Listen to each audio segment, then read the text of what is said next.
बिस्मिल्लाहिर्रहमानिर्रहीम। अस्सलामुअलैकुम। आप देख रहे हैं JN न्यूज़ और मैं हूं आपकी मेजबान सुंबल ज़िया। बुलेटिन का बाकायदा आगाज करते हैं और शामिल करते हैं अब तक की अहम तरीन खबरें।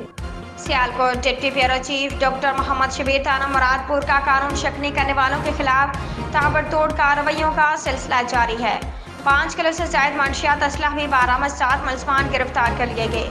तर्जमान सियालकोट पुलिस के मुताबिक district police officer Sialkot Mohammad Hassan Iqbal की हिदायत पर मुरादपुर पुलिस ने SHO इंस्पेक्टर मियां अब्दुल रज़ाक की ज़ेर निगरानी में कानून शकनी करने वालों के खिलाफ मुख्तलिफ मकामात पर कार्रवाइयाँ की हैं।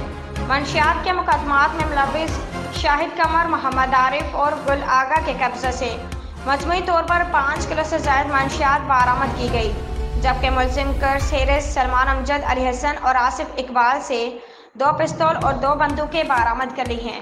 मुलजमान के खिलाफ मुख्तलिफ दफात के तहत मुकदमा दर्ज कर लिए गए हैं।